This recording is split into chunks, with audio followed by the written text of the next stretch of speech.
Kila siku binadamu anagundua mambo mapya ambayo yanamsaidia kumudu kupambana na mwendo na mabadiliko ya kasi katika maisha.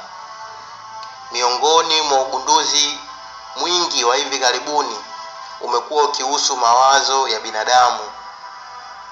Ugunduzi huu umesaidia kubadili mitazamo ya wanasayansi wengi, wakiwemo wale wa fizikia ambao kwa muda mrefu wameonekana kukataa sana maelezo kwamba mawazo yana nguvu kuliko miili yetu.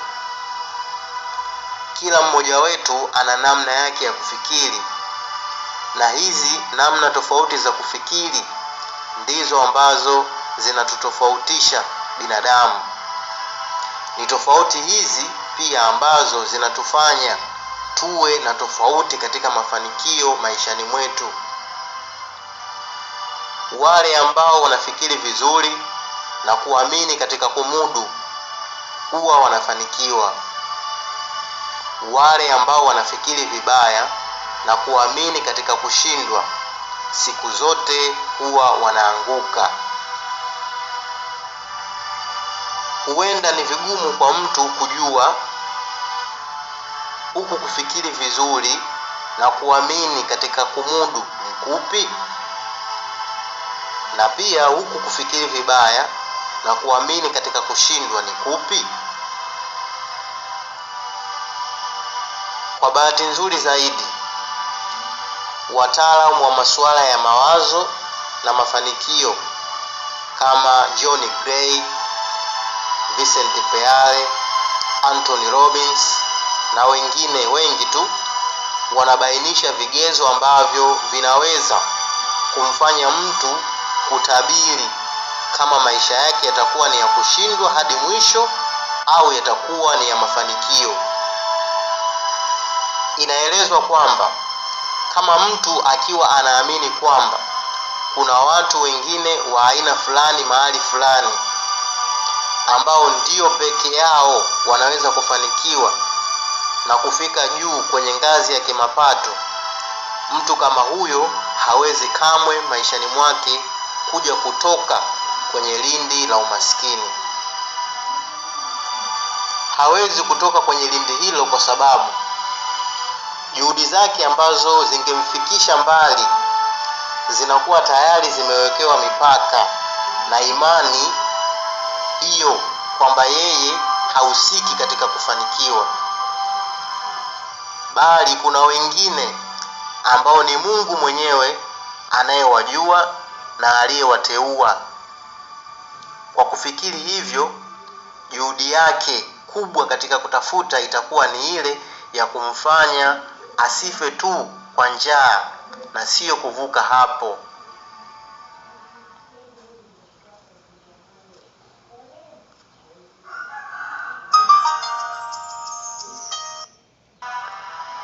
Kama ujuavyo, tunapoamini kuhusu jambo fulani, mawazo yetu hutusaidia kulifikia jambo hilo. Kwa kuamini hivyo, mazingira tunayojenga ni yale ya kutusaidia kuishi kwa kupata riziki tu. Hata kama fuko la fedha litadondoshwa miguuni mwetu, tutalipiga teke na kuliambia, mimi sikuandikiwa kupata bwana, kuna wenyewe. Hali kama hii hujitokeza mara nyingi sana maishani mwetu. Tunakabidhiwa dhamana kubwa ambayo ingetusaidia sana maishani mwetu, lakini tunacheza nayo hadi inapotea kwa sababu tu hatuamini kwamba tunastahili kuitumia kufika juu. Tunaziona nafasi za kusonga mbele, lakini tunaamini kwamba hatustahili kuzitumia. Nafasi zikija wazi wazi kabisa, tunajifanya hatuzioni kwa kutafuta visingizio mbalimbali ili tusizitumie, kwa sababu tu tumeamini kwenye mawazo yetu kwamba sisi hatustahili. Ni vigumu kugundua kwamba nafasi hizo zimekuja kwa sababu tayari tumejifungia njia kuelekea mafanikio. Wengine kwa bahati mbaya wanaweza kuona na kubaki wameshangaa ni kwa nini tunashindwa kuinuka katika mazingira tuliyomo. Mtu ambaye anaamini kwamba hawezi, yaani ameshashindwa kutokana na sababu mbalimbali, anaelezwa na wataalamu wa elimu ya mafanikio kwamba kamwe mtu huyu hawezi kuja kuvuka kizingiti cha umaskini. Kuna watu ambao kutokana na sababu mbalimbali walifanywa kuamini kwamba hakuna wanachoweza. Wengine kutokana na malezi, mazingira au uzoefu mbalimbali wa kimaisha. Mtu anapoamini kwamba hawezi, anayaambia mawazo yake ya kina yamsaidie kumfanya ashindwe zaidi kufanya kwenye kila jaribio analofanya. Mtu anapoamini kwamba hawezi, anayaambia mawazo yake ya kina yamsaidie kufanya ashindwe zaidi kwenye kila jaribio analofanya. Badala ya kufanya juhudi kujisaidia ili amudu, hujipweteka kwa kuamini kwake kwamba hata kama atafanya kitu gani, kamwe hatadumu.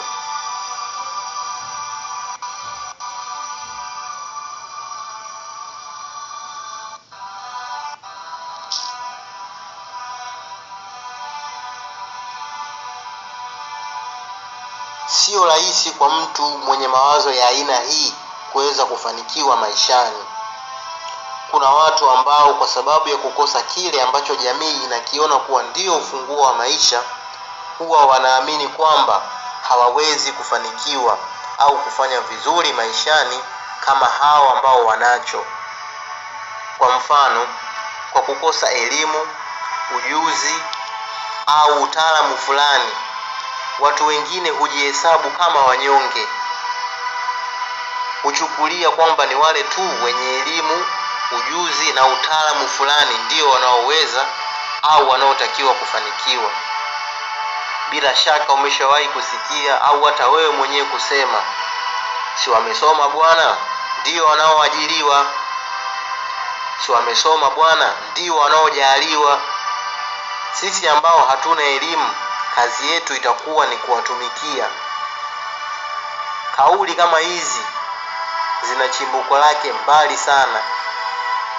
Pengine katika malezi yetu, wazazi walizoea au wamezoea kuwaambia watoto wao, usiposoma kazi yako itakuwa ni kuwabebea wenzako mizigo. Kwa bahati mbaya, mtoto aliyelishwa somo hii anaposhindwa shule, huamini kwamba yeye atabaki kuwatumikia wengine tu. Tunapoamini kwamba kwa sababu hatuna elimu ya kutosha na pengine ujuzi au utaalamu fulani hatuwezi kufika juu kwenye mafanikio, ni wazi hatutafika. Moja ya vigezo muhimu vinavyoweza kutufikisha kwenye mafanikio ni kuamini kwetu kwamba tunaweza kufika huko. Tunapokuwa hatuna imani kwamba tunaweza kufika huko, hujifungia njia wenyewe. Baadhi yetu huwa tunaamini kwamba tuna mikosi, balaa au nuksi na pengine laana ambazo zinatuzuia katika kufikia malengo yetu. Tunaamini hivyo kiasi kwamba hata tukifikia karibu kabisa na mafanikio, huwa tunajiambia ni kazi bure, tutaporomoka tu.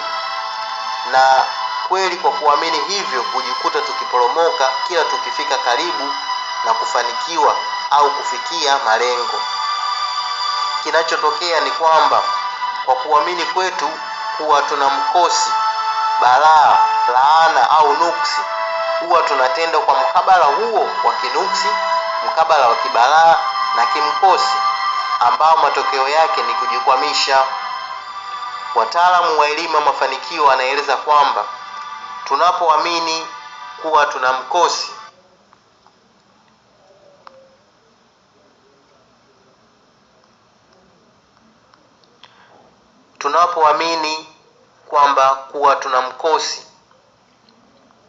au nuksi, huwa tunayashauri mawazo yetu ya kina kutusaidia kuendelea kuwa katika hali hizo. Ndiyo maana sio rahisi kukuta mtu anayeamini katika nuksi akiondoka katika hali hiyo. Baada ya kujifunza jambo hilo, unaweza ukajiuliza sasa, tunaweza tukajiuliza tufanyeje basi? Kama ni kweli kimapato tuko hoi na pengine tunachoweza ni kupata riziki yetu ya kila siku tu, pamoja na kwamba mengi yameelezwa kuhusiana na masuala haya ya namna tunavyotumia uwezo wetu wa kufikiri, lakini bado tunaweza kusema kwamba tunachotakiwa kufanya ni kujenga imani ya kumudu, kujenga imani kwamba tunaweza, kujenga imani kwamba tutashinda, kujenga imani kwamba mafanikio ni ya kwetu. Kamwe hatutakiwi kabisa kujiambia tulipofikia ndipo basi, hatuwezi kupanda zaidi.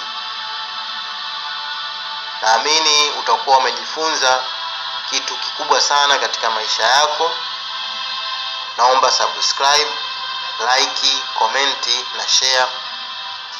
Think well, speak well and do well. Thank you for watching and listening.